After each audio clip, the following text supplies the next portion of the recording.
And we welcome you to R.A. Fagginal Hall on the campus of Elmhurst College as we get set for Blue Jay basketball. Tonight, Tethany Carrillo's Blue Jays at 2-0 play host to the number 14th ranked Warhawks from the University of Wisconsin-Whitewater.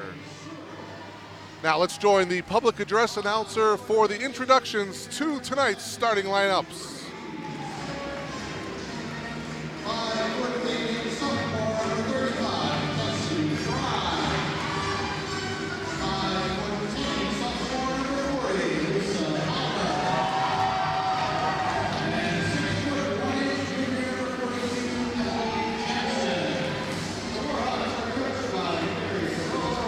Starting five for Coach Gary Carollo. Stewart, Fry, and Palmer are all sophomores. Reeves and Jensen are two juniors. And now the starting lineup for the Blue Jays.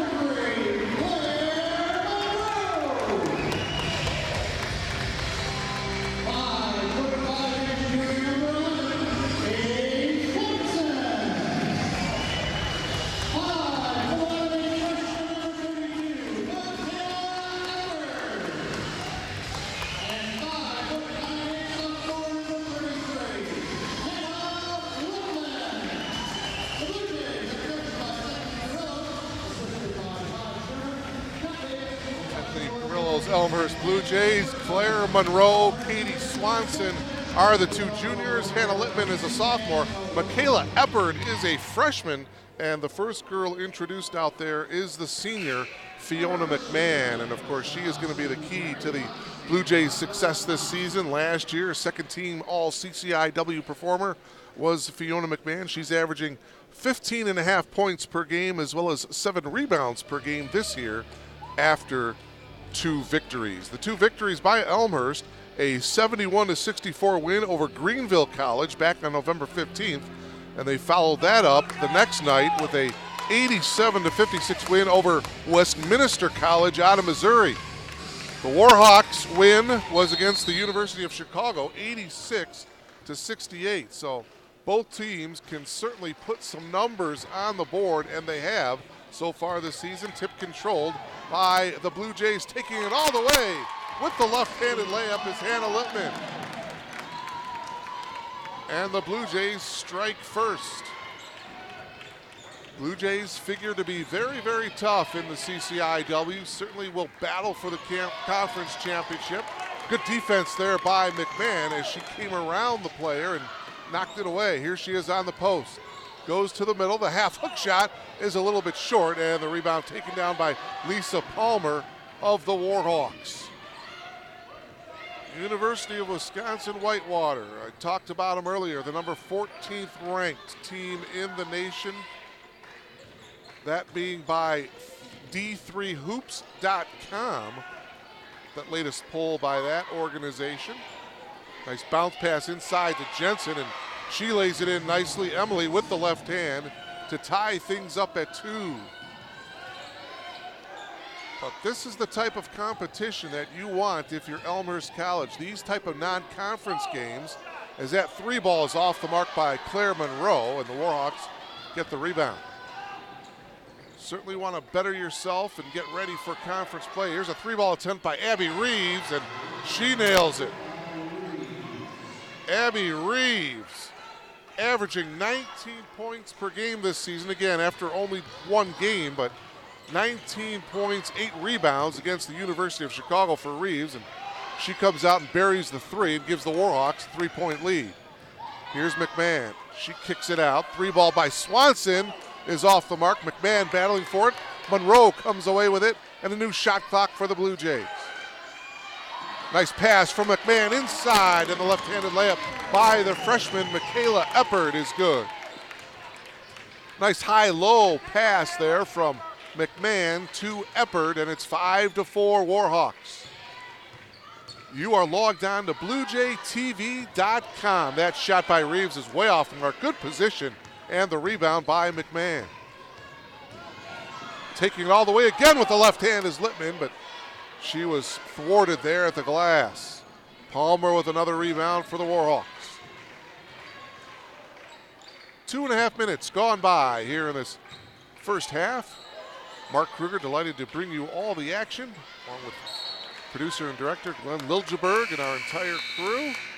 We appreciate you logging on to BlueJayTV.com. Coming into the game for the Warhawks, number 22, Andrea Olson, as well as number 33, Kate McKay. McKay is a freshman out of Mendota Heights, Minnesota, and Andrea Olson is a sophomore out of East Troy, Wisconsin. Officials are, I believe, discussing about the shot clock. It's a fresh 30 right now. There's 17:24 left on the game clock. You see that in the lower right-hand part of your monitor. And I think we're all squared away here.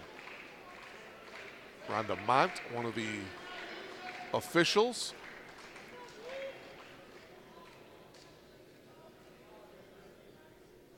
Well, the officials are still looking up at the scoreboard clock.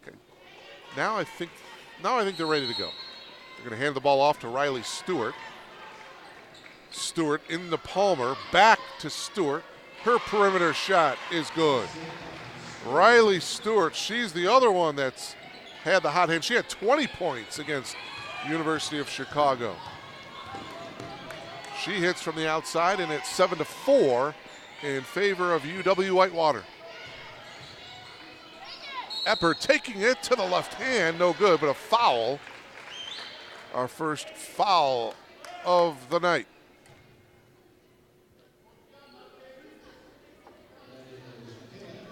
It is on Riley Stewart, her first, team's first, so Michaela Eppard, the freshman, to the line to shoot two. She cannot hit the first one. She'll have one more.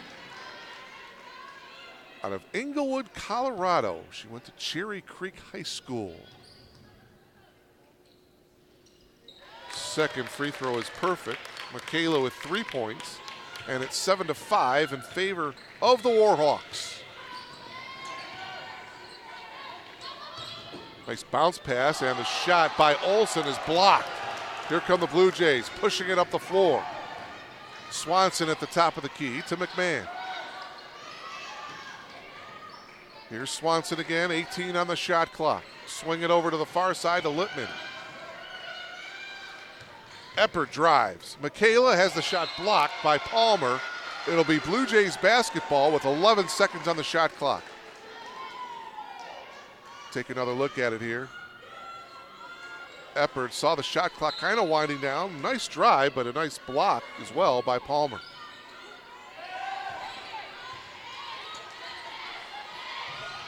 Lippman drives this time. Lippman takes it all the way, rimming no, and the rebound pulled down by Reeves. Boy, the Blue Jays are getting to the basket pretty good, and that one is deflected off by Lippman. It'll be out of bounds. It'll be Warhawks basketball. Just not finishing a couple times there at the end. But Coach Carrillo has to be pleased with the way her team is getting to the basket. Another substitution here for the Warhawks, number 34, Andrea Meinert, into the game. Meinert is a freshman out of West Bend, Wisconsin. Ball is loose up near midcourt, and tracking it down is Olson for the Warhawks. Olson gives it up to Stewart. Get it inside to McKay, and McKay lays it in with a left hand. So Kate McKay is the fourth different Warhawk to score, and it's 9-5 UW-Whitewater. Lippman takes it all the way. Left-handed layup is good. So there's another drive by the Blue Jays. Hannah with her second field goal. And the Blue Jays are within two, 9-7.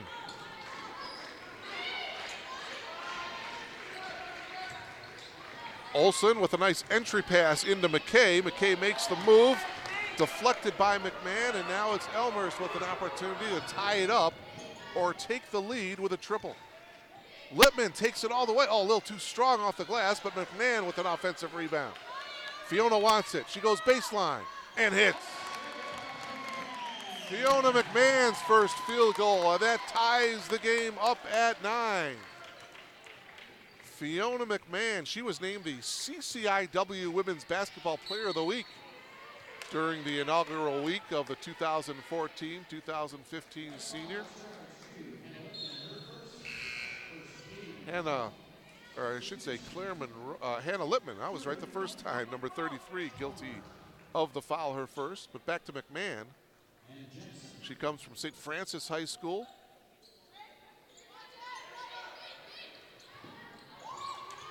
Saturday, she had 23 points. She was 9 of 19 shooting from the field in that win over Greenville.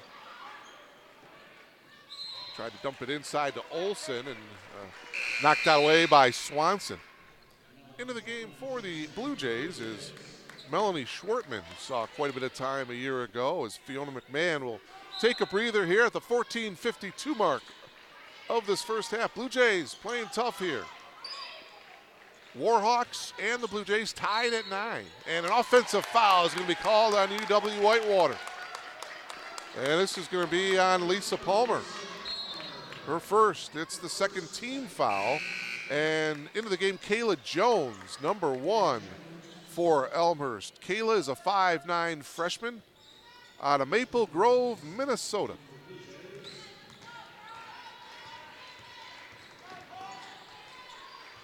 Here's Katie Swanson in the front court for the Blue Jays, popping up top. Schwartman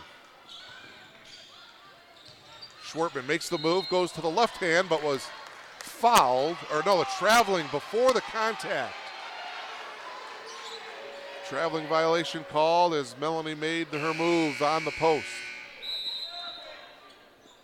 So we're still tied at 9, 14:31 left to play here in this first half.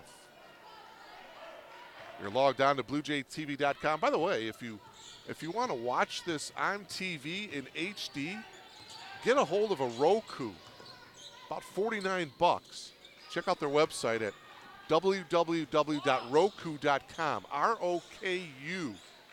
For $49, you can't go wrong. You watch this in HD on television. To the reverse goes Palmer, leaves it short. So now it's Elmhurst with an opportunity. Take the lead for the first time here tonight. Jones brings it up top as they swing it around. Jones will fire up the 3 ball, hit the back of the iron, and it's no good. But with the offensive rebound is Littman.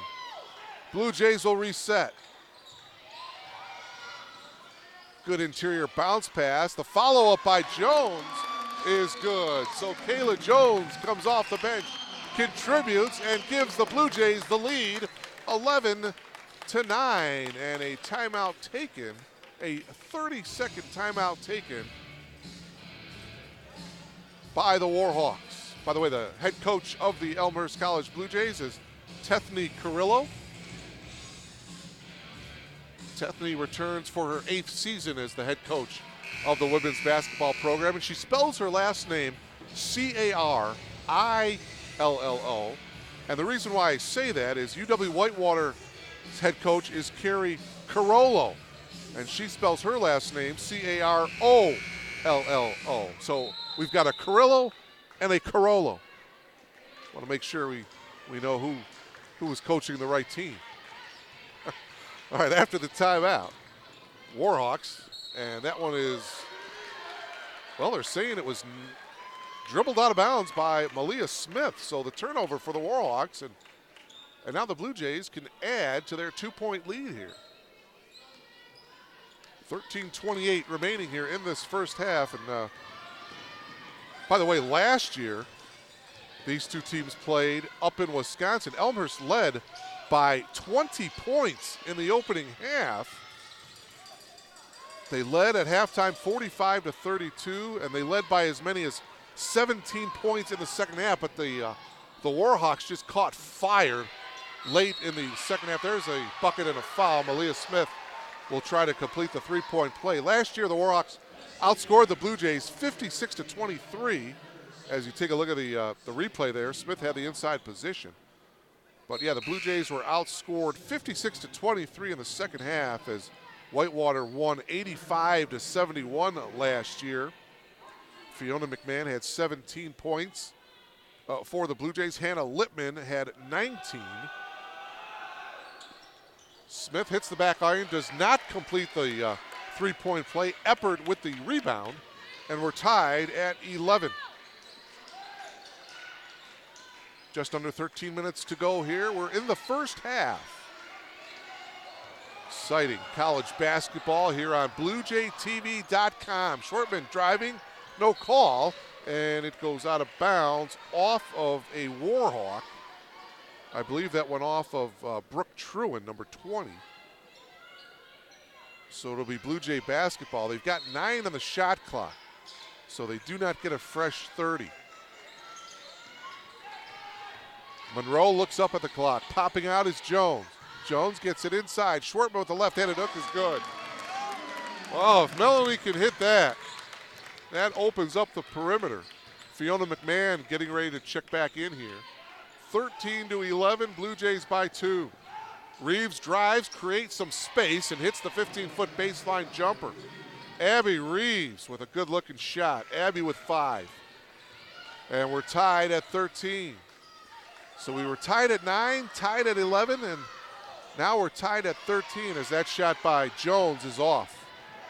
Rebound pulled down by Jensen. Here's Reeves in the open floor, and that's blocked. Out of bounds by Eppert. Michaela Eppert with a huge block as Fiona McMahon is going to come back into the game for the Blue Jays. Stewart returns for the Warhawks.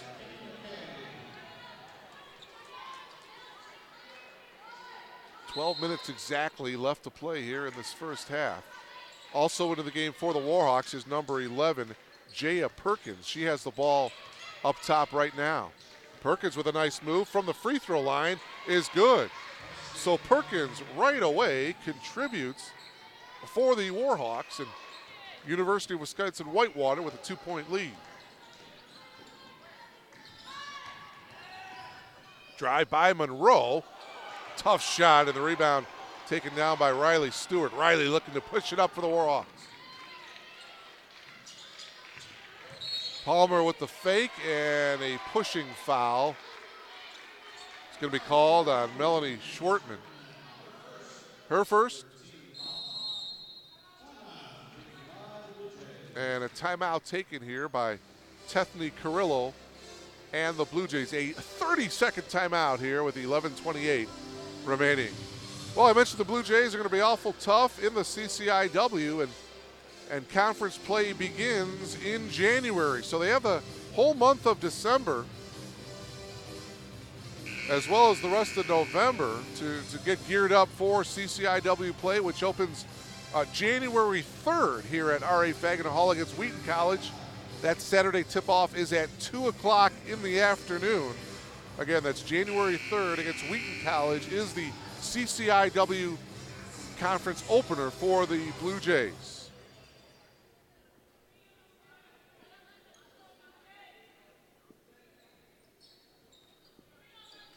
Tethany Carrillo there, you see the left part of your monitor, talking to one of the officials. And it looks like we're ready to go here. The Warhawks get it inside to Palmer, makes the move. No, McMahon clears. Yet another rebound for the Blue Jays. Elmhurst with a chance to tie. Jones pops out. Up top is Swanson. Get it inside to McMahon. Nice turnaround. That half hook shot is good. Boy, oh boy, McMahon hits like that. You get Melanie Schwartman to hit on the interior, and the Blue Jays are going to be awful tough to beat. Tied at 15. Palmer thought about it at the free throw line. Now she'll dribble out of it. Hand it off to Stewart. Stewart behind the back dribble, looking for an outlet. Still looking. 9 on the shot clock. Stewart's going to continue to drive and dish it out. And the shot is off the mark by Palmer with 3 seconds on the shot clock. Here's Jones. Try to get it inside to McMahon. McMahon cleans up and lays it in off the glass. And that's what Fiona does so good. She's just around the ball, it seems like, at all times. She's got 6, and she's the leading Blue Jay As a matter of fact, she's the leading scorer in the game. Abby Reeves has 5 for the Warhawks. Boy, oh boy, it just seemed like as that 3-ball is good by Abby Reeves, her second from downtown. She's got 8 as the Warhawks recapture the lead, 18-17. Problems in the backcourt, Swanson, and it's stolen, and a foul is going to be called on Claire Monroe. Claire's first, and it's the 4th team foul. Andrea Meinert back into the game. Malia Smith back into the game as well.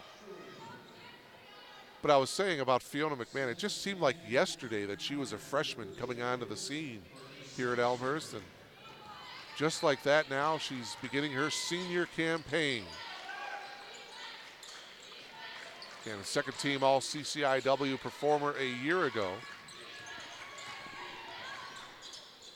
And that drive creates a whistle. Brooke Truen, freshman out of Whitewater, Wisconsin, got hit.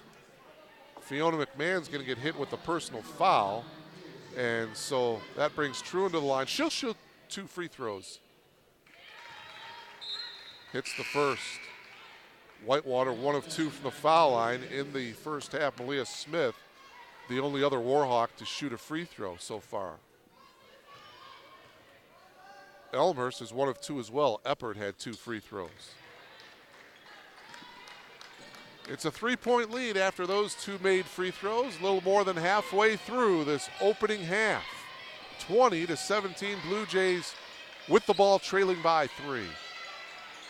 Albeit McMahon really wanting it on the block. They didn't get it to her. She pops out, trying to get it inside to Schwartman, but they're sagging on her. Courtney Spencer into the game, number 30. There's Courtney with the drive. On the other side was Monroe. Her putback didn't hit the rim, and there was the 30-second buzzer, but they say play on. So the Warhawks driving to the left hand. Nicely done by Truen. Boy, Brooke Truen using her left hand beautifully. She's got 4, and the Warhawks now lead by 5. Their biggest lead of the half. Littman drives, and the left-handed layup is good. That's been there pretty much every time Hannah has touched the ball, that left-handed layup. Hannah's got 3 field goals. She's got 6. Littman and McMahon each with 6 points for the Blue Jays. Here's a drive, a little bit of contact, no call, but the layup is good by Andrea Meinert.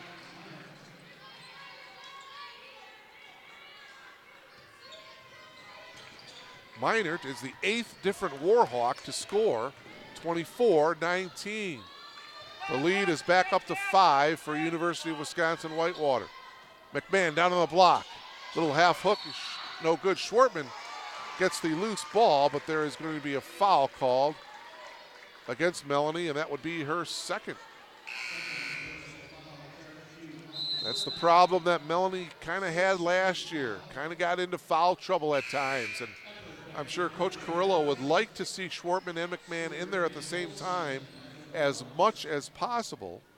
But with the 2 fouls, Schwartman is going to have a seat, and the freshman Michaela Eppert, number 32, comes back into the game for Elmhurst. You see the time, 8 minutes remaining here in this first half. Well played, competitive game here from R.A. Fagenal Hall in Elmhurst. Drive by Olsen, a little too strong, and McMahon with yet another rebound. Eppert kicks it out. Spencer hands it off to Littman. 16 on the shot clock. Littman driving again, and again the left-handed shot. That was kind of a wild one. It hit the side of the backboard, and that's going to go out of bounds to the Warhawks. And Fiona McMahon telling Hannah, hey, keep yourself in control. 24-19 UW Whitewater. Stewart, nice hesitation drive. The left-handed layup, a little too strong. Battle for the rebound, taken down by Eppert of Elmhurst. So again, the Blue Jays can cut into this 5-point deficit. 7 minutes remaining here in the first half.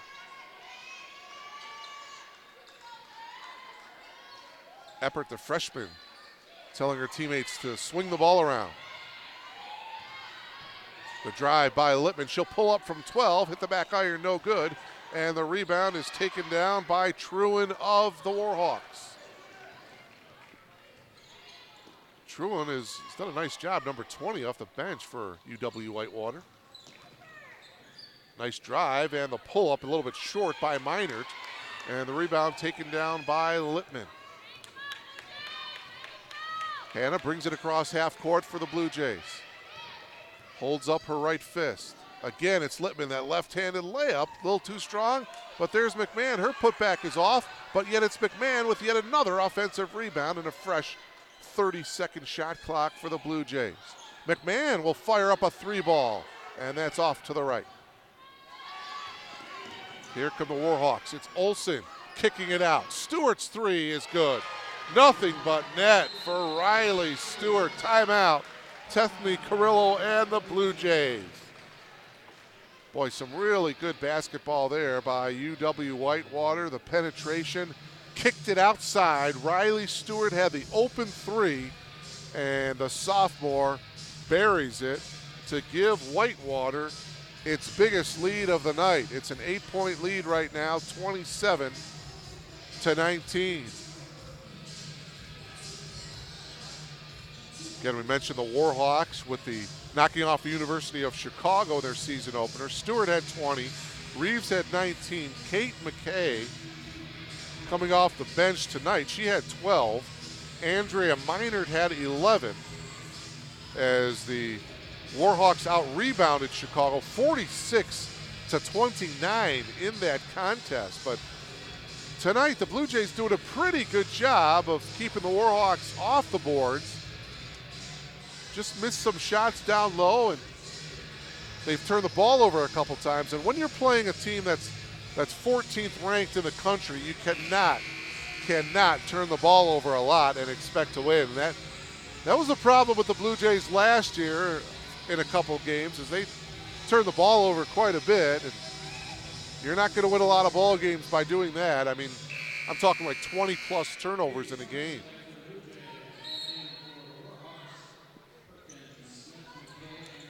So here comes Katie Swanson of the Blue Jays. She picks the ball up in the backcourt. Gets the return pass from Lippman. Now she picks up her dribble again. Lippman in the front court. 5:37 remaining here in this first half. See how the Blue Jays do coming out of that timeout. Nice pick and roll. McMahon double team, tried to dribble out of it, and she dribbled it off her leg. Warhawks basketball. Abby Reeves is the game's leading scorer. She's got 8. Lippman and McMahon each have 6 for the Blue Jays. Smith kicks it out to Perkins as they work it around to get it inside to McKay. McKay guarded by McMahon. 11 on the shot clock. Bounce pass, McKay. 10-foot jumper is good.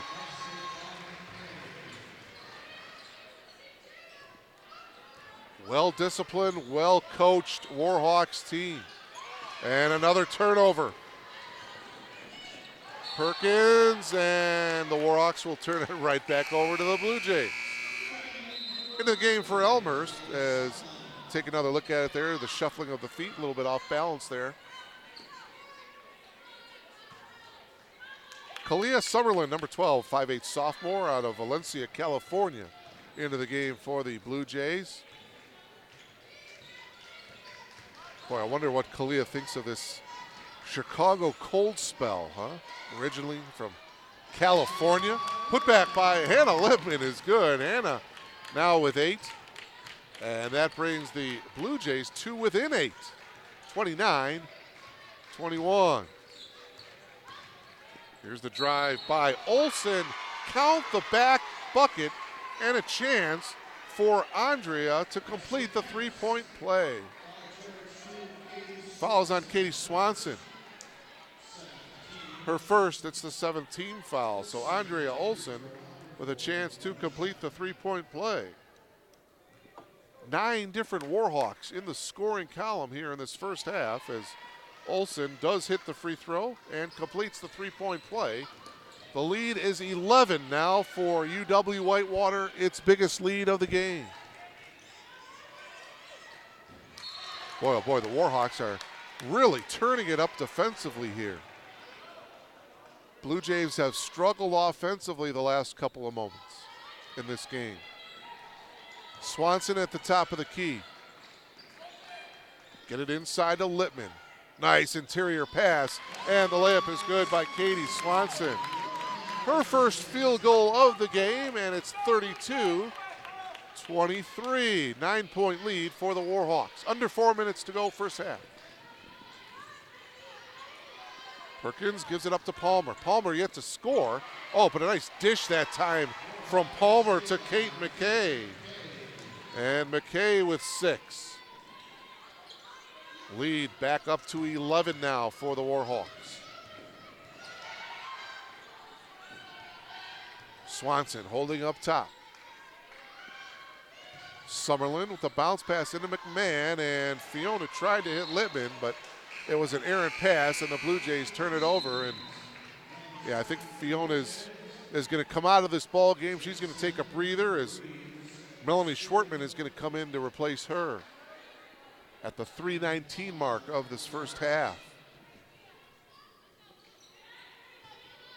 Fiona getting some instructions there on the bench by Tethany Carrillo.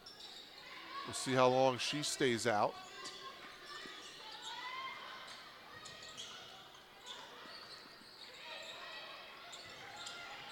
Warhawks bounce pass inside to Jensen. Emily's shot with the left hand is no good.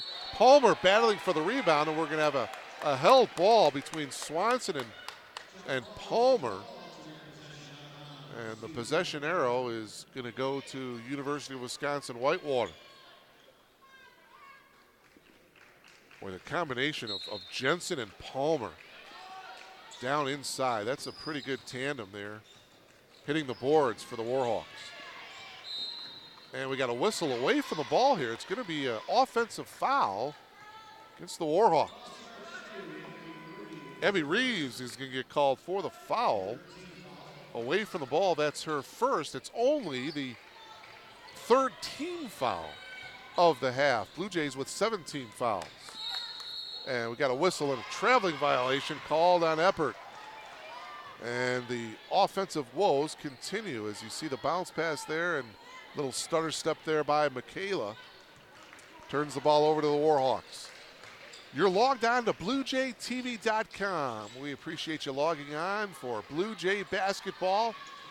Log on all season long for the women and the men's here from Elmhurst College. Here's Riley Stewart. She'll throw up the three. That one is off the mark. It'll go out of bounds to the Blue Jays. 2:22 remaining in the first half. See if the Blue Jays can cut the lead to single digits heading into the locker room. It's always something that head coaches like to do whenever they're down double digits. First step, cut it to single digits. Schwartman will take the shot from 15. Rattled no. Rebound to Reeves. Boy, that one was just bouncing on top of the rim, and it just wouldn't fall.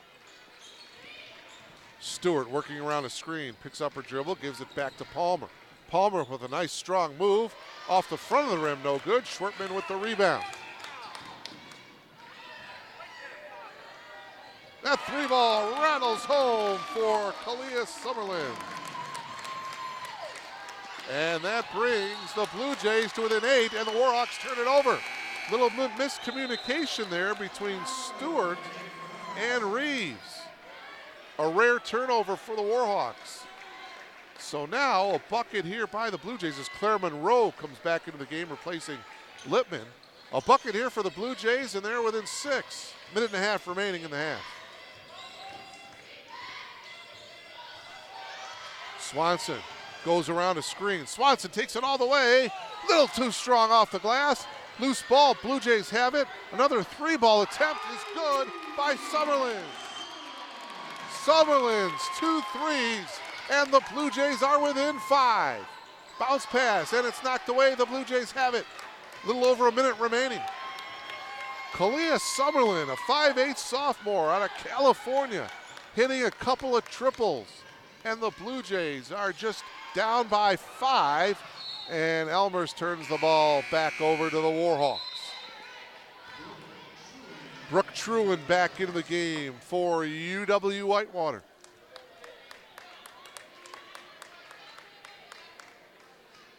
Well, if nothing else, the Blue Jays are battling, as they always seem to do here at R.A. Faginal Hall. A couple of threes by Kalia Summerlin, and the Blue Jays are within 5. Trewin at the top, picks up her dribble, still looking for an outlet, now gives it off to Palmer. Palmer trying to set a screen. Reeves does not use it, instead takes it all the way, no good. Offensive rebound by Jensen, a whistle, and it's a held ball, and on the alternate possession, it'll go to the Blue Jays. They could turn the shot clock off, 29 seconds left to go in the first half. And full court pressure now by the Warhawks. Fiona McMahon back into the game, replacing Eppert. So the senior replaces the freshman. Blue Jays going for the last shot here. See if Fiona can get loose down on the block. Summerlin veers off to the right. Summerlin still dribbling, back up top to Swanson. 12 seconds left to go in the half. Swanson takes it all the way off the glass and in. Katie Swanson with her second field goal of the half. Here's Stewart. Stewart does not get it off. And we have played one half of basketball here at R.A. Faginal Hall. Good effort by the Blue Jays as Elmhurst finds itself trailing by only 3 here at halftime. 34-31 in favor of Whitewater. We'll take a timeout and come back here for second half action. You're watching Blue Jay basketball here on BlueJayTV.com.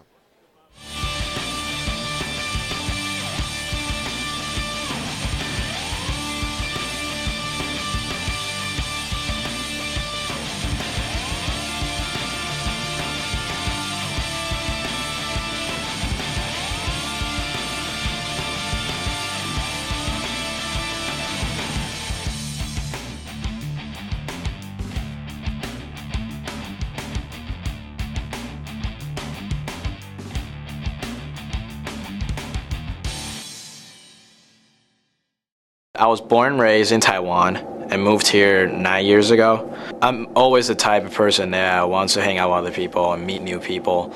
And because the Elmhurst environment, everyone is so friendly, that just make me feel really comfortable being here. The very first organization I joined was the Alpha Sigma Phi fraternity, and that opened the gate out for me to join other organizations.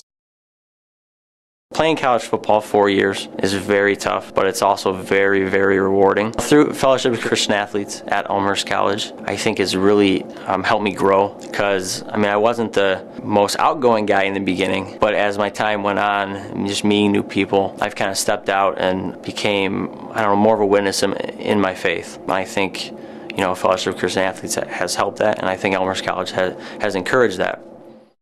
Elmhurst College definitely helped me grow, as in it made it clear to what I wanted to do. It definitely helped build me as the person that I am now.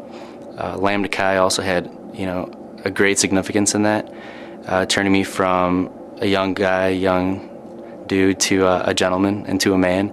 And Elmhurst College, definitely the campus, the atmosphere, the culture, the teachers here, the community itself, it was huge. And I think without Elmhurst College, I wouldn't be prepared for the real life.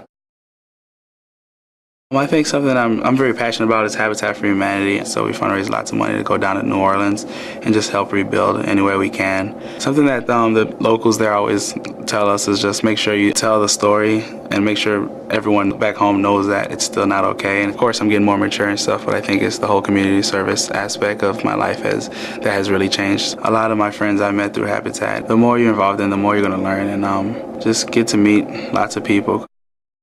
Was born in Elmhurst, moved to Wheaton when I was 3 or 4, and came back here for school. I felt that Elmhurst really did give me a chance in knowing what to expect, and it really broke me out of my shell and got me to know people better and to become more involved in general. I have a much broader view, a much greater respect for what else is out there. One thing I really appreciate about Elmhurst College is the diversity of mindset, both with the students and with the faculty. I had all these constructs of how the world was supposed to work, or how the world did work in my head before I came to Elmhurst and before I attended college. And then slowly as I entered the academic world and the social spheres at Elmhurst, I began to realize the multi-dimensional facets of these spheres and how nothing is really as straightforward as you think it to be when you first enter college. And I think that really helped me expand my worldview. Even though we're all so diverse, there are common threads that we may share in our tradition. You find it and it's there. My Elmhurst experience, it has helped me already grow hugely as a person and be more aware of myself and my beliefs and my values and what I want to do, what I want to be, where I want to go. And I think that my experience here has put me in touch with a lot of people that can help me get there. Even if it is after I graduate, I feel like they're behind me. So I think that that's really a strength that this school has. Outside of the classroom, I play for the softball team. I am a member of the J-Lights hip hop dance team. And I'm a member of Black Student Union. I know for sure that BSU is very welcoming to new people of all different kind of backgrounds. BSU has helped me to increase my networking skills a lot. It's a small school that can give you the resources of a big school as well as the individual time that you need that only a small school can give you.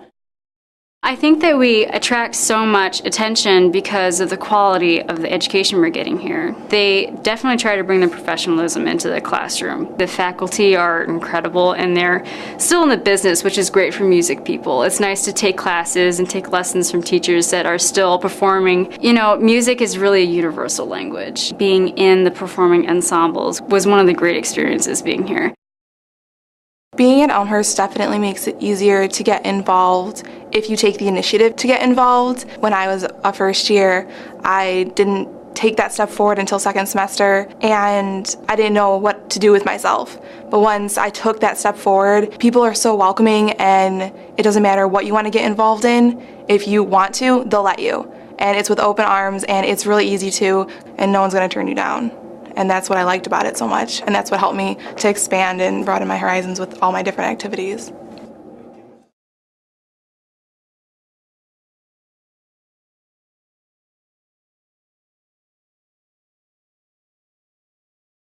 Elmhurst College is unique in so many ways. Here we really do have values, and my professors know the values, and they push me to be those values. Stewardship and faith and community and service, and it really does bring in kind of a level of just interaction with values that you never go up before. But as you kind of develop yourself over the years, you start to realize these values mean so much more, and you start to uncover the true meaning behind them. You begin to see equivalencies between your life and the school, and then you discover that you're not just in a place of learning, you're also in a place of growing, you're in a place of maturity and value, exactly that, core values. Intellectual excellence means allowing our minds to grow in ways that we've never thought they could before. It means exploring those new pathways, seeing how we could do things different. It means stepping outside of our box of what we know and what we're comfortable with and taking those risks to really grow and make things better. I think that's really the core of what intellectual excellence is. The professors set the standard of intellectual excellence, and that rubs off on the students, and I feel like that's rubbed off on me. You really have to push yourself. So to know that's actually a value here is pretty important, because that's something I value on my own. So if my college values it as well, that means I really belong here. To say that Elmhurst College values community, I think, is an understatement. I think Elmhurst College is community in so many ways. Coming to Elmhurst College, a small college, it has to be about community. It doesn't really matter who you are or where you've come from. Everyone here will just love you for who you are. The fact that every individual and every unique person is allowed to be in an environment together and learn from each other and grow with each other. Just the fact that it's smaller and that you form those one-on-one relationships, it encourages like creativity and questioning and all the things I wanted out of my college experience.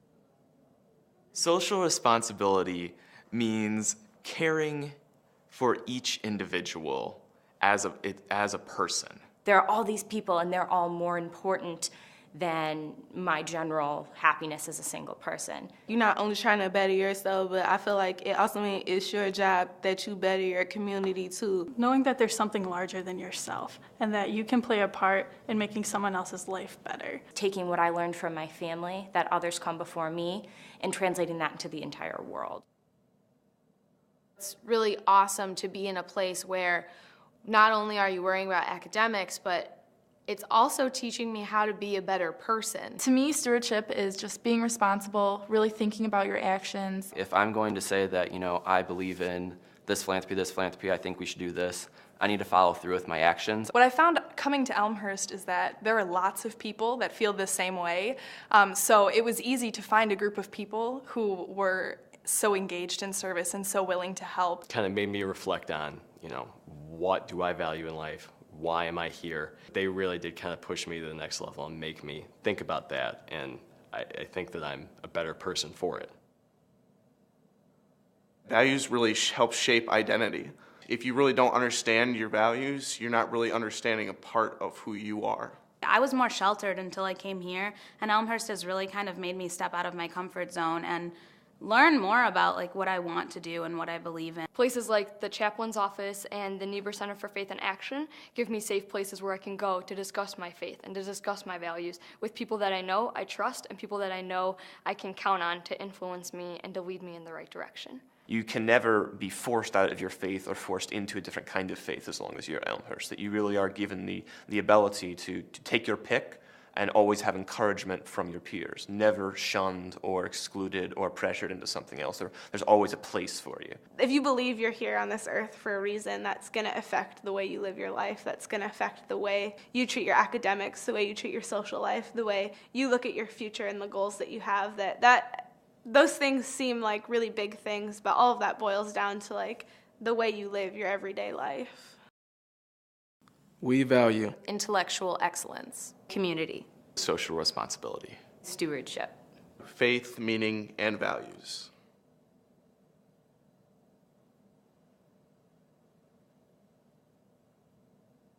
Welcome to the cultural season at Elmhurst College. Elmhurst is a place of values and conviction. We were founded by 19th century reformers who believed in human potential, loved learning, and had standards. More than 140 years later, we still do. We still attract students and teachers who want to think for themselves and act on principles, who challenge and respect one another, who engage, serve, and celebrate our diverse, dynamic, interdependent world. A few years ago, to be clear about things, we wrote down our core values. This year, we asked some of our students what those values mean to them.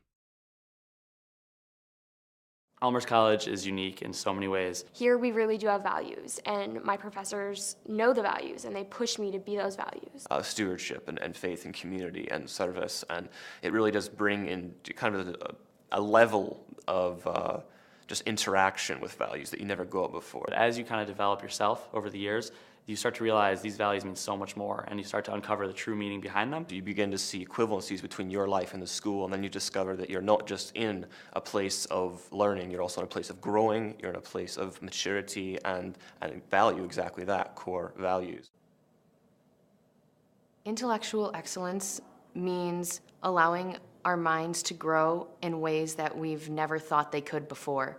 It means exploring those new pathways, seeing how we could do things different. It means stepping outside of our box of what we know and what we're comfortable with and taking those risks to really grow and make things better. I think that's really the core of what intellectual excellence is. The professors set the standard of intellectual excellence, and that rubs off on the students, and I feel like that's rubbed off on me. You really have to push yourself. So to know that's actually a value here is pretty important because that's something I value on my own. So if my college values it as well, that means I really belong here. To say that Elmhurst College values community, I think, is an understatement.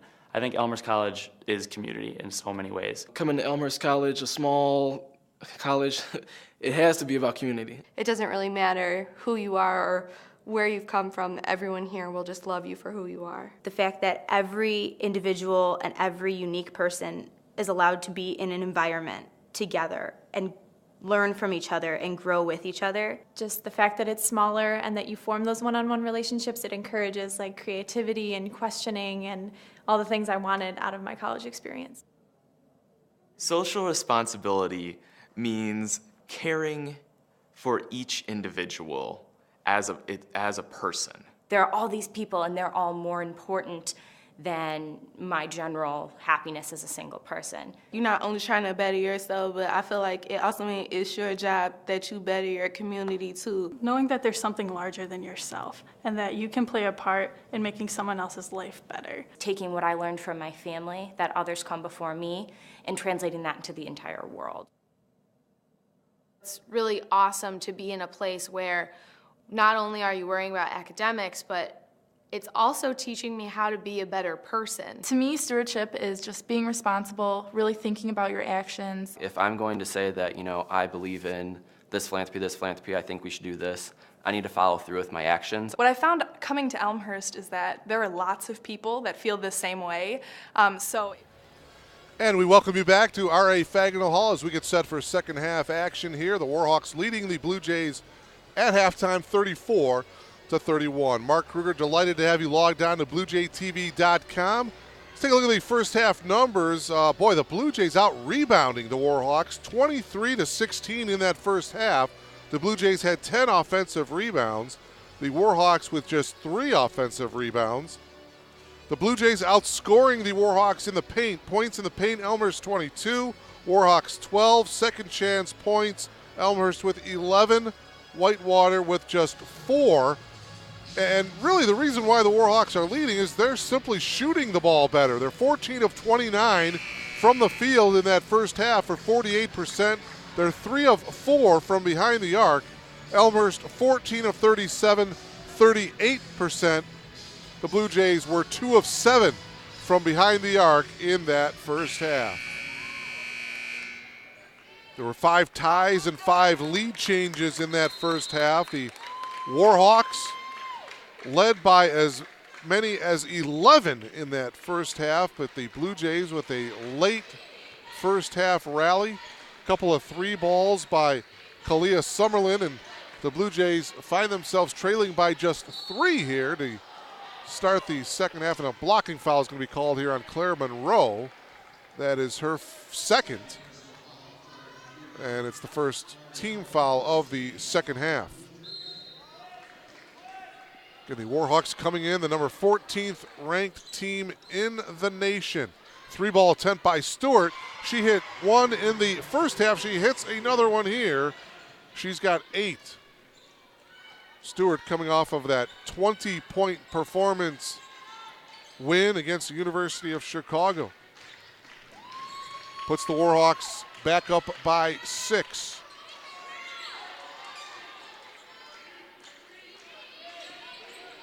Opening moment of this second half. Turnaround by McMahon, a little too strong, and the rebound taken down by Reeves.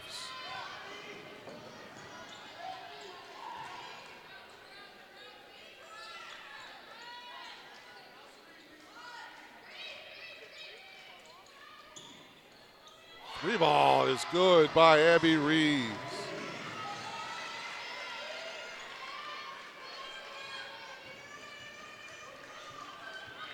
Reeves, her third from downtown. She has 11 in the game, and it's a 9-point lead for the Warhawks. First player to get into double figures, Abby Reeves, and that left-handed layup is good by the freshman Eppert. Michaela with 5. And that brings the score now 40-33. Blue Jays trailing by 7. Well, they're just going to have to nip and claw and battle this way and grind this one out. Couple points back at a time. Good defense and a turnover by the Warhawks. Here's Littman in the front court. Hannah picks up her dribble, kicks it out. The three ball by Monroe is no good, but an offensive rebound by Lippman and a new 30-second shot clock for the Blue Jays. A little over 2 minutes gone by here in the second half. Pass inside to Eppert was knocked away, and a double dribble is going to be called on Michaela. Into the game, Malia Smith for the Warhawks, and she comes in to replace Riley Stewart.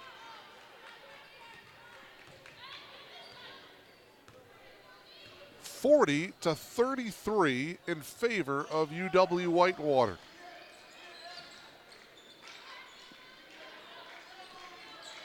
The Warhawks opening up the second half with a couple of three balls. Clock winding down. You see it there. 4 seconds on the shot clock. Reeves. The bailout by Smith is off the mark, and the rebound pulled down by McMahon. McMahon, by the way, in that first half had 7 rebounds, 3 offensive.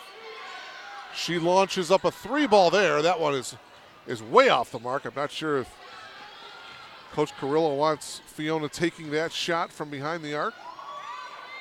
3 minutes gone by here in this second half. Reeves takes it all the way and lays it in. Abby Reeves with 13, and quickly a full timeout taken by Tethny Carrillo and the Blue Jays as the Warhawks coming out here in the second half with an 8-2 run, and the lead is now back up to 11. The Warhawks enjoying their biggest lead. Wow, just like that, the lead is back up to 11.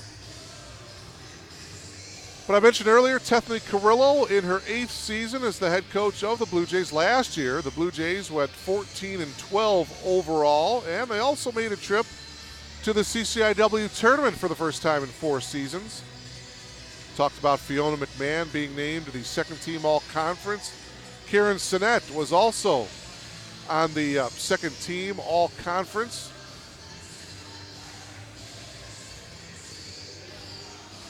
But of course it was Coach Carrillo's team back in that 2009-2010 season, which the Blue Jays went 18-9. They went 10-4 in the CCIW. They advanced to the CCIW tournament final for the first time in the school's history. They came just 1 win short of qualifying for the NCAA tournament. And by the way, that same team, that 2009-2010 team, well, they had some success in the classroom as well, as the whole team combined for a 3.39 grade point average as a team. Pretty impressive. We'll see how the Blue Jays 2014-2015 season unfolds.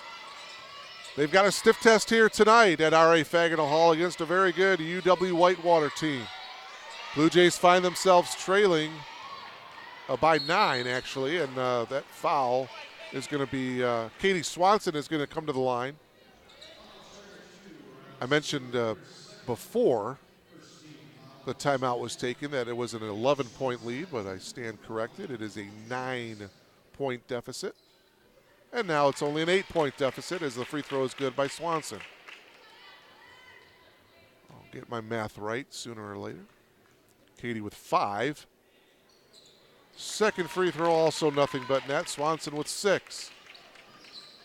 Blue Jays trail by just 7. Down a touchdown here. 16-16 remaining in regulation. Stewart gives it up to Truan. Up top here is Reeves. She's had the hot hand. Down on the block. May have traveled. No call. Rebound taken down by Jensen, and now there's going to be a held ball. And the possession arrow is going to go to the Blue Jays. Take another look at it there as you see Jensen, and then there's Fiona McMahon getting wrapped up, and the alternate possession goes to the Blue Jays. Now pressure in the backcourt by the Warhawks. Lippman gets it across. Flips it over. Another 3-ball attempt. That one is way off the mark by Summerlin. I mentioned Kalia had a couple of triples towards the end of the first half. Misses the one there. Here's a 3-ball attempt by Truan. Back of the iron, no good box out by Swanson. Katie brings it up herself. Lost control a little bit at half court, but she regains control and flips it to McMahon. Littman on the far side. Here's Swanson dribbling on the front court in the top of the key. Schwartman back over to Summerlin. 8 on the shot clock. Summerlin from 12. Off balance shot off the glass and in. Galea with 8. Her and Littman each with 8 points to lead the Blue Jays. 42-37. Blue Jays trailing by just 5. That one is no good by Meinert, but the Warhawks will get a new shot clock. 3 ball by Reeves. Wow, from downtown, her 4th trifecta of the night. She's got 16 to lead all scores. Beautiful bounce pass from McMahon to Schwartman, but it was knocked away by a Warhawk. Bunch of substitutions here for the Warhawks. Back into the game, Courtney Spencer for the Blue Jays. Or check that, that's number 20 for Elmhurst. That's Chelsea Samuels, first time that Chelsea seeing time tonight, a senior out of Greencastle, Indiana. 3 ball again by Summerlin. That hits the back of the iron, and it's no good.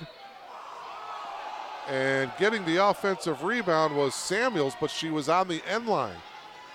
And so that will turn the ball back over to the Warhawks. It is still 45-37. It's an 8-point lead for the Warhawks. Now it's a double-digit lead as the layup is good by Truin. Brooke with 6. 47-37. Blue Jays need a bucket here. Littman dribbling with the left hand. Picks her dribble up on the block, and it's stolen by Palmer. 2 field goals and 2 free throws by the Blue Jays so far here in the second half. That's it. Truin with a nice spin move. She gets the offensive rebound and puts it back and in. 8 points for Brooke Truin and another Blue Jay timeout. Another full timeout taken by Coach Carrillo and the Blue Jays as the Warhawks coming out strong here in this second half have outscored the Blue Jays 15-6 to open up second half action. It is a 12-point lead for the University of Wisconsin Whitewater, 49-37. Coach Carrillo trying to get some offense back and some rhythm into the Blue Jay offense. We thank you so much for logging on to BlueJayTV.com. By the way, if you want to watch this on TV and in HD, in high definition, folks, get yourself a Roku. A Roku. They're about $50. ROKU. You can go to their website, www.roku.com. That's ROKU. And check it out. For about $50, you can get Blue Jay basketball on your TV in high definition. It's pretty cool. All right, after the timeout, you see the numbers on the bottom of your monitor there. 13:40 remaining in the game. Whitewater with the 12-point lead, its biggest lead of the game. They led with a little over 4 minutes to go in the first half, and they led by 11 earlier here in the second half, but now the lead is 12, its biggest lead of the game. And now pressure by the Warhawks in the backcourt. Swanson having trouble, gets double teamed, picks up her dribble, and another timeout by the Blue Jays. Boy, Tethany Carrillo, after a full timeout, the Blue Jays having trouble in the backcourt, and Coach Carrillo has to burn a 30-second timeout now. Down to just one timeout remaining. And there's 13:31 left to go in the game. So, boy, that's going to hurt the Blue Jays down the stretch, especially if they tighten this deficit up. Certainly want to keep your timeouts, but Coach Carrillo realizing the importance of this stretch here midway through the second half. She does not want to get this game out of reach. And Whitewater will continue to pressure in the backcourt.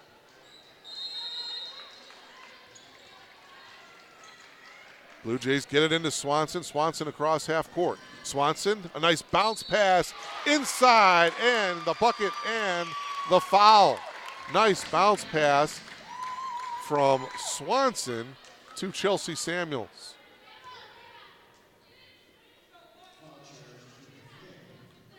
And now Chelsea to the line here, looking to complete the three-point play, and she does. So a big bucket there.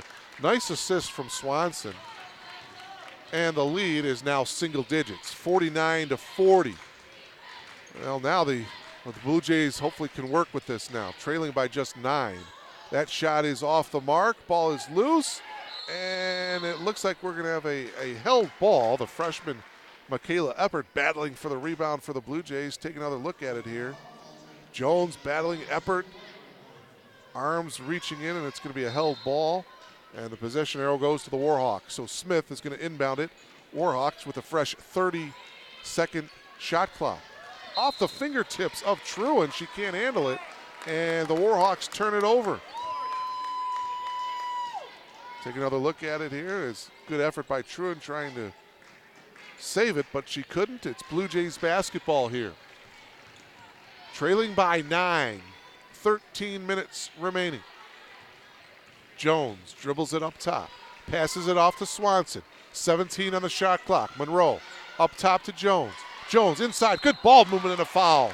Eppert gets fouled, so Michaela will come to the line here to shoot 2. Really good ball movement that time by the Blue Jays.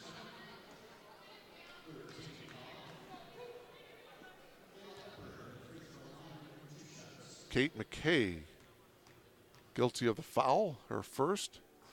First free throw is good by Eppert. Michaela is 2 for 3 from the foul line now. Andrea Olson is back into the game for the Warhawks. Second free throw by Eppert is also good. 7 points for Michaela. And back into the game, Abby Reeves. Get a hand in her face. Kayla Jones has the defensive assignment on Reeves. 49-42. Blue Jays trail by just 7 over the 14th ranked team in the nation. Palmer on the drive. She's been held scoreless here tonight. 3 ball by Olsen is way short, but it goes right into the arms of McKay, and she puts it in with the left hand. 8 for Kate. Lead is 9, and the Blue Jays throw it away at midcourt. Something we talked about. You cannot turn the ball over here. There's the errant pass by Samuels. Coming up on the 12-minute mark of this one, Stewart up top. This is Palmer as they work it around, and we've got an offensive foul. Whistle away from the ball is going to be on Andrea Olsen. And back into the game. That's Olsen's first, by the way. Andrea Meinert comes back into the game. She replaces McKay. 4 team fouls for the Warhawks here in the second half. Only 1 team foul for the Blue Jays. Blue Jays with the ball, trailing by 9.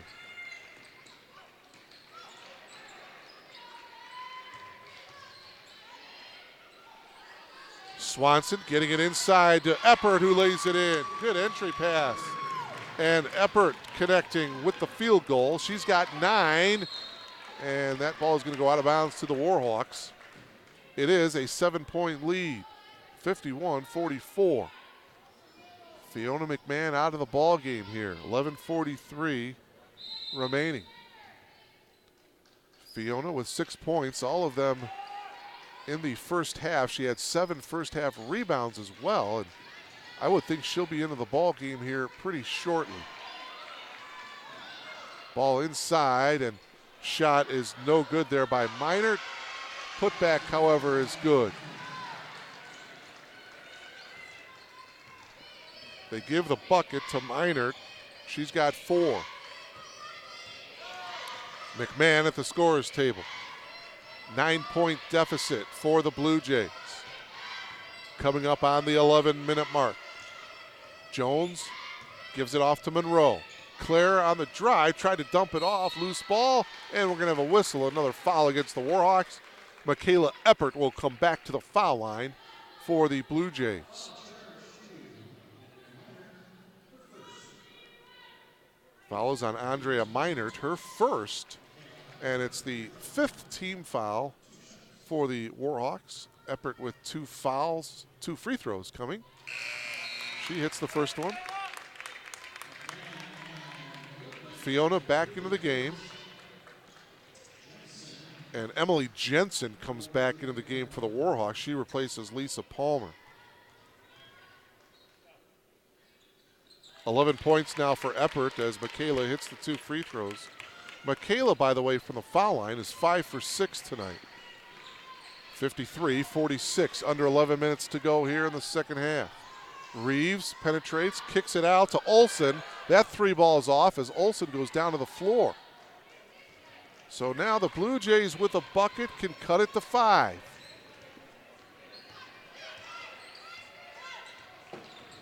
Littman at the top of the key. Get it inside to McMahon. Fiona makes the move. Little too strong off the glass. Ball is loose. Picked up by the Blue Jays. Boy, it looked like Eppert got away with a double dribble there. No call. Littman picks up her dribble. Gives it off to Swanson. That 3 ball is off. Shot clock violation.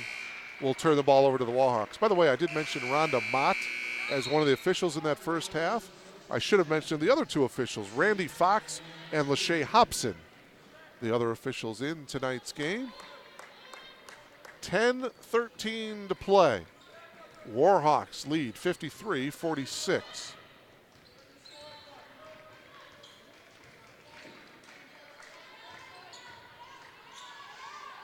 Turnaround, no good by Truan, is left short, and a whistle, and a foul is going to be called against the Blue Jays.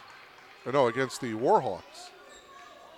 There's the shot, good position. You see McMahon. And a reach-in foul is going to be called on Emily Jensen. That's her first. It's the 6th team foul. So the Warhawks piling up the fouls here in the second half, and that would be a good thing for the Blue Jays. You get them in the bonus, and number 1, it puts the Blue Jays to the foul line, and number 2, it would stop the clock later on. Again, the Blue Jays with just 1 timeout remaining. There's a turnover. So Elmhurst definitely wants to get to the foul line. Cross-court pass to Jones. Get it inside to McMahon. Fiona faked the bounce pass, hands it off to Swanson. Katie double-teamed, and she is going to get called for the traveling. Still a 7-point lead for the Warhawks. 9:24 remaining in regulation. Elmhurst coming into this game 2-0. The Warhawks 1-0. A victory over the University of Chicago. Meinert popping out. This is Smith. Smith dribbles to the left, picks up her dribble. 10 on the shot clock. Reeves on the penetration. Nice little spin move. And the bounce off pass to Meinert. She goes up and gets fouled. So Andrea Meinert will come to the line here to shoot 2. Crowd looking for a carrying violation as you see the tail end of it there as Meinert got fouled. And so Andrea will shoot a pair for the Warhawks here with exactly 9 minutes remaining in the game. Meinert can't hit the free throw.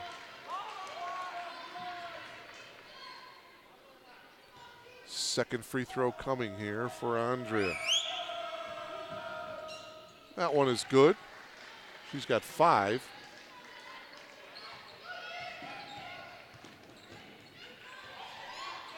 Warhawks 4 of 6 from the foul line for the game.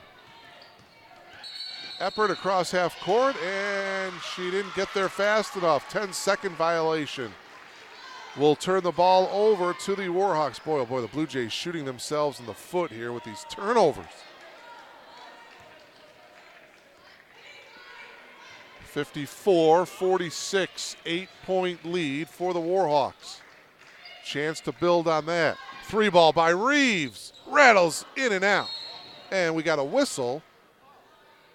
And what's the call? Oh, they're calling it on Minert. Andre Minert with the foul. That's her second. And it's the 7th team foul. So now, interesting situation here is the Blue Jays are now in the bonus for the rest of the way, and there's 8:38 remaining in the game. Minert's going to come out with the 2 fouls. Palmer back into the game. So you got Palmer and Jensen down low for the Warhawks. 1 and the bonus. Coming here for Eppert. And get in there, and it goes in. Michaela doing a nice job from the foul line. She's 6 for 7 from the free throw line. See if she can get this one to go, and it does. Blue Jays find themselves trailing by just 6. Boy, just a couple of stops, couple of buckets, and we're right back in this thing. 8:34 remaining in regulation. Smith gives it off to Reeves on the far side. Reeves to Palmer. Palmer, right baseline, drives on Schwartman, now backs out of that, goes to the glass, a little too strong. Schwartman with the rebound. So now the Blue Jays can get to within 4 on a bucket. Little over 8 minutes remaining. Inside to McMahon, she goes baseline, nice drop step. Oh, just a little too strong. Couldn't get it to go. The Warhawks come away with it. Big opportunity there for the Blue Jays. Smith brings it out to Palmer. Palmer at the top of the key. Here's Reeves with 17 on the shot clock. Reeves with the dribble penetration and kind of a wild shot, and it's going to go to the Blue Jays. Good defense that time by Claire Monroe. 7:35 remaining. Backcourt pressure now by the Warhawks. Swanson looking for some help. She passes it forward. Bounce pass to Schwartman. Schwartman back to Swanson. 15 on the shot clock. Swanson kicks it over here, and they try to get it inside. A kick ball, and shot clock will go back up to 15. It was at 9. And after a kick ball, the shot clock goes back to 15. 7:14 left to play in the game. Finally get it into Swanson. McMahon. Turnaround is good. Fiona McMahon with her first field goal of the second half. And the Blue Jays are within 4. 54-50. Nice 6-0 run here by the Blue Jays. Under 7 minutes to go. Bounce pass to Palmer. Palmer has it blocked by McMahon. Huge block. Littman bringing it up. Oh, and she pinned it on her hip, and they call a carrying violation. Wow. Tough break. Jaya Perkins back into the game. Number 11 for the Warhawks. Well, the last time these two teams played up in Wisconsin, it was this time of the game in which the Warhawks took control. Let's see if the Blue Jays can take control here in Elmhurst this year. Palmer holding. Now this is Stewart. Back to Palmer. Palmer picks up her dribble at the free throw line, has it knocked away into the hands of McMahon. Fiona hands it off to Littman. Coming up on the 6-minute mark, Blue Jays trailing by just 4. Monroe. Littman. Fake the 3. Inside to McMahon. Her turnaround is good. Fiona McMahon brings the Blue Jays to within 2. Great job by the Blue Jays getting it inside to Fiona. 54-52. Warhawks have been on 54 for a while here. Up top, that 15-footer no good by Palmer. She has been shut out here tonight. Swanson gives it to McMahon. Chance for the Blue Jays to tie it up. And that one is saved by Palmer. She throws it to the top, and it's taken away by Monroe. And they're going to reset the shot clock. Yeah, the Blue Jays should get a fresh 30. And they do. 30 seconds back up on the shot clock. 5:25 on the game clock. Olsen is at the scorer's table. They are going to allow her to come back in. Emily Jensen is going to come back in as well. Let's see if the Blue Jays can get it to your bread and butter girl. They brought Jensen back in to put her defensively on McMahon.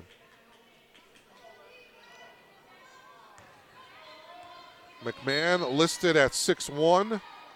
Jensen also listed at 6'1". They clear it out, trying to get into Fiona. There was the... Now they get it to Fiona on the block. Double team, kicks it out. That three ball is off the mark that time by Monroe, and that would have given the Blue Jays the lead. But instead, the Warhawks by 2, under 5 minutes to play here in regulation. You are logged on to BlueJayTV.com. We got a great one coming here from R.A. Fagnall Hall in Elmhurst. Palmer kicks it out. This is Perkins. Her shot is no good, and it's Littman getting the rebound. Good effort by Hannah, the sophomore. Three ball by Swanson is good. Katie Swanson gives the Blue Jays the lead, 55-54. And a timeout taken by Carrie Carollo and the UW Whitewater Warhawks. A full timeout taken by the Warhawks. What a great effort by the Blue Jays here in the second half. Well balanced. They've got it inside to Fiona McMahon a couple of times. Michaela Eppert from the foul line has done a nice job. A three ball by Katie Swanson gives the Blue Jays a 1-point lead. And how about the Blue Jays getting it done from the foul line in the second half? They are 9 for 9 from the foul line in the second half are the Blue Jays. Wow. What a great effort by Elmhurst, and I don't care, win, lose, or draw. Coach Carrillo has seen a lot of character by this team. Let's take another look. You saw the rebound by Littman. Littman on the penetration, kicking it out to Swanson, and that three ball gives the Blue Jays the 1-point lead, 55-54. And remember, Coach Carrillo had to burn a bunch of those timeouts earlier in the half. Elmhurst with just one timeout remaining, but the Warhawks have 17 fouls. Blue Jays with just 2, and the way the Blue Jays have been shooting from the foul line, that's an added bonus to the Blue Jays. So every foul from now on, Elmhurst will come to the free throw line. And again, as I mentioned, they're 9 for 9 in the second half from the foul line. Elmhurst is. All right, here's Palmer at the top after the timeout. Here's Stewart, 13 on the shot clock. Palmer gets it inside to Jensen, blocked by McMahon. Oh, Fiona coming up huge here in this second half. Littman behind the back dribble.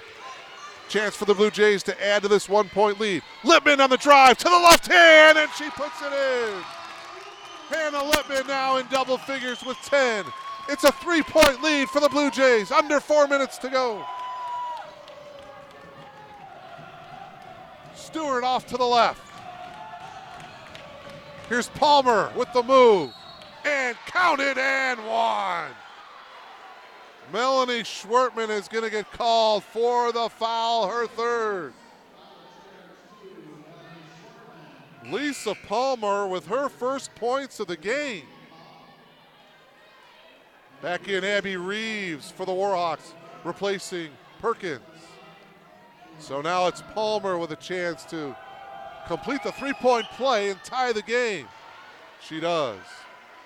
We're deadlocked at 57. Hold everything, folks. Pressure now in the backcourt by the Warhawks. Littman. Guarded by Olsen. Gives it up. Here on the near side is Monroe. Up top, it's Littman. And Hannah hits. Only a 2, but nevertheless, it gives the Blue Jays a 2-point lead. It breaks the tie. 59-57 Blue Jays. The drive by Reeves is off, and it goes out of bounds to the Blue Jays. And Coach Carrillo is going to have to do a lot of coaching from the sidelines here in the final 3 minutes again. She's got only one timeout remaining. Warhawks have 4. Schwartman gives it back to Littman. Get it over half court. Hannah does. Under 3 minutes to play.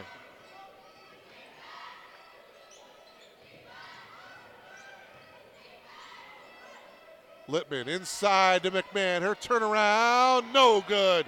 And the rebound pulled down by Palmer. 2:36 remaining. Warhawks now with a chance to tie it up. Reeves thought about the 3. Good closeout by Littman. Blocked by McMahon. And that shot by Jensen is long. It's going to go out of bounds to the Blue Jays. 2:25 remaining. McKay back into the game along with Truan for the Warhawks.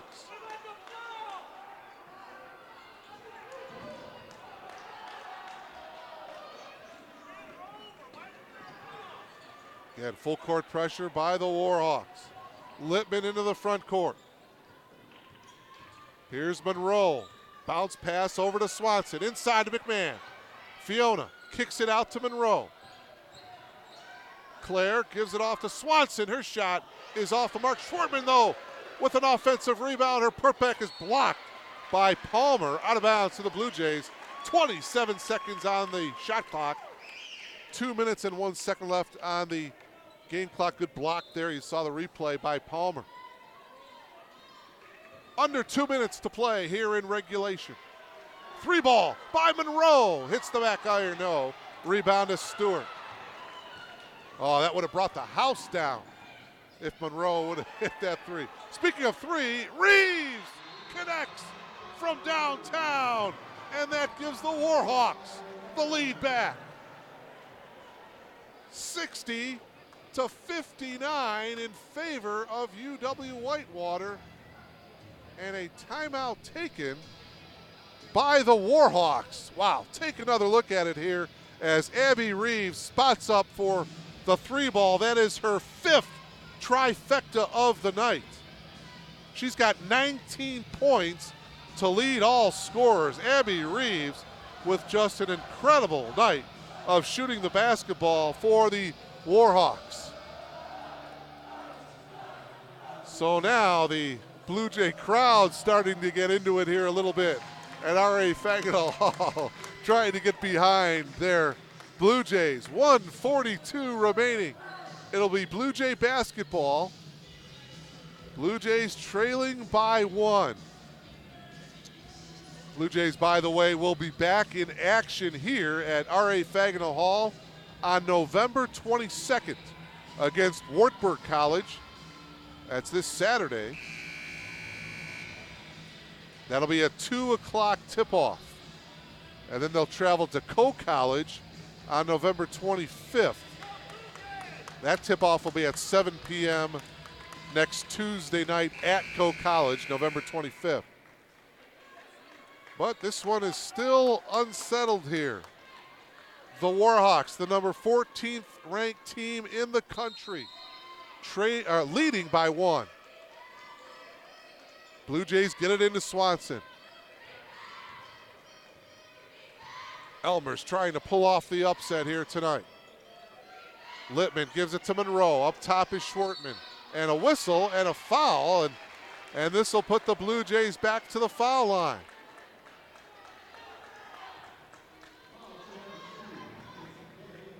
First trip to the foul line for Fiona McMahon. The foul is on Kate McKay, her second, 8th team foul, so 1 and the bonus. Perfect. Blue Jays 10 for 10 from the foul line in the second half. We're tied at 60. McMahon breaks the tie. Unbelievable. The Blue Jays are 11 for 11 from the foul line in the second half. Elmhurst by 1. 1:20 to go.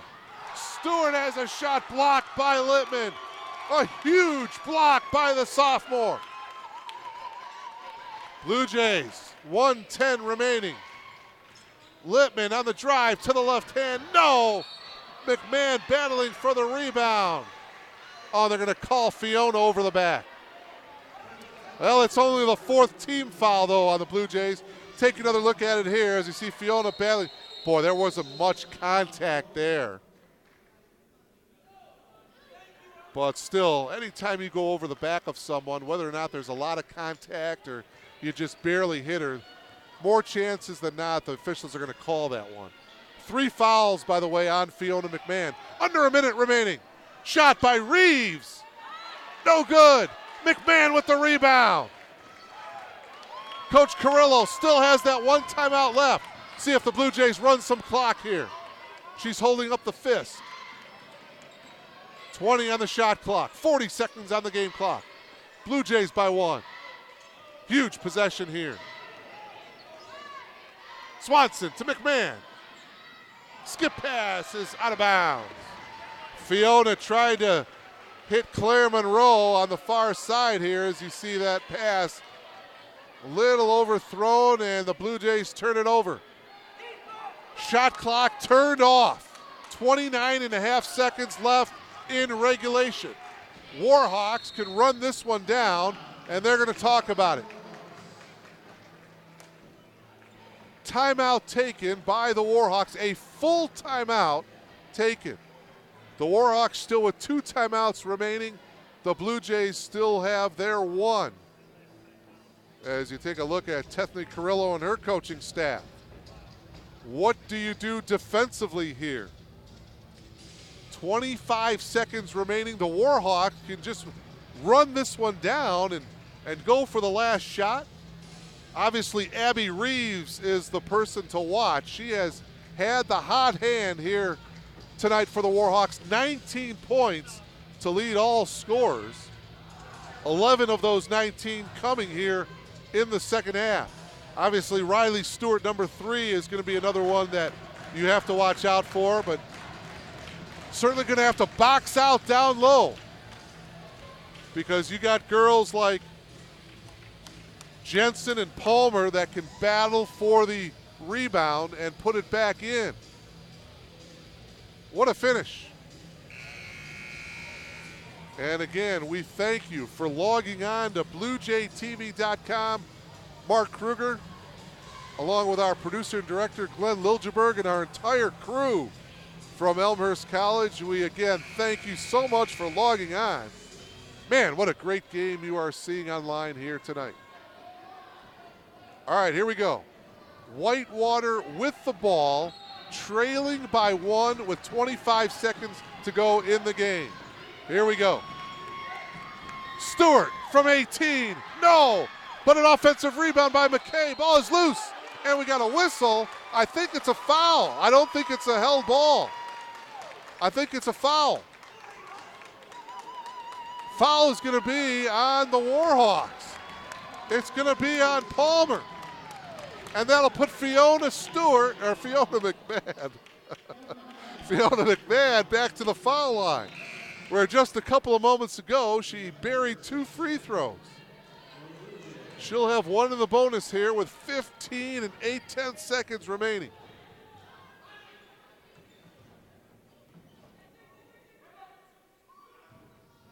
Good. Nothing but net for Fiona McMahon. 13 points for Fiona.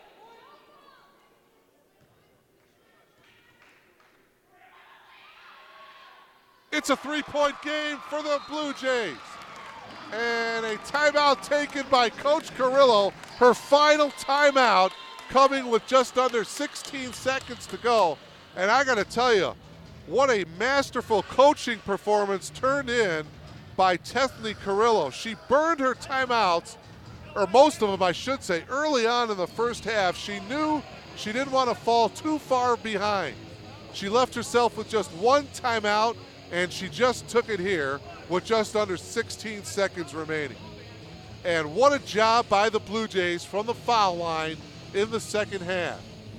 13 of 13 from the foul line in the second half. They are 14 of 15 for the game.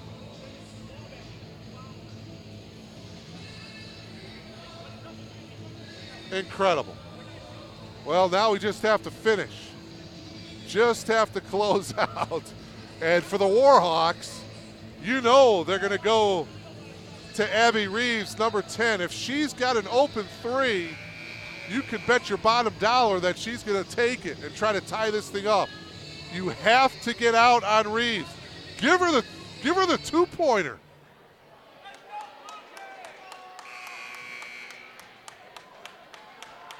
You would rather have the Warhawks get the two-pointer than the three. All right, there's Reeves. Got to get a hand up on her. Littman guarding her. Palmer picks up her dribble. Here's Reeves. 1 second to go. She gets it off, but it's short. And the Blue Jays have pulled off the upset here at R.A. Fagenal Hall. Wow, what a game. The Blue Jays found themselves trailing by as many as 12, but they battled back. Tethany Carrillo and her Blue Jays, a gutsy performance here at R.A. Fagenal Hall as they knock off the number 14th ranked team in the country. 63-60, your final score.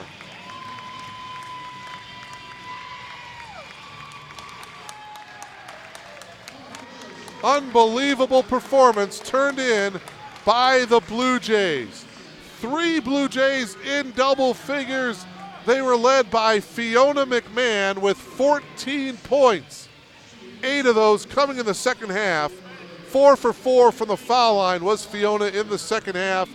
In double figures, the freshman, Michaela Eppert, she ended up with 13 points. She was 7 of 8 from the foul line in the game. Hannah Littman also in double figures with 12. Katie Swanson had 9 points for the Blue Jays. Leading scorer for the Warhawks and the leading scorer in the game was Abby Reeves. She had 19 points. 11 of those coming in the second half. Riley Stewart had 8 points, and Kate McKay came off the bench and had 8 points as well for the Warhawks. So the Blue Jays remain perfect on the season. They are now 3-0. The Warhawks 1-1. And the next game for the Blue Jays will be right here at R.A. Fagenal Hall this Saturday, November 22nd, against Wartburg College. Tip-off is set for 2 p.m. So for Glenn Liljeberg and our entire crew, I'm Mark Kruger saying so long from R.A. Fagenal Hall in Elmhurst. Hope you've enjoyed the broadcast. Again, the Blue Jays with the 3-point victory, 63-60 over the University of Wisconsin Whitewater Warhawks. We thank you so much for logging on to BlueJayTV.com. So long, everybody.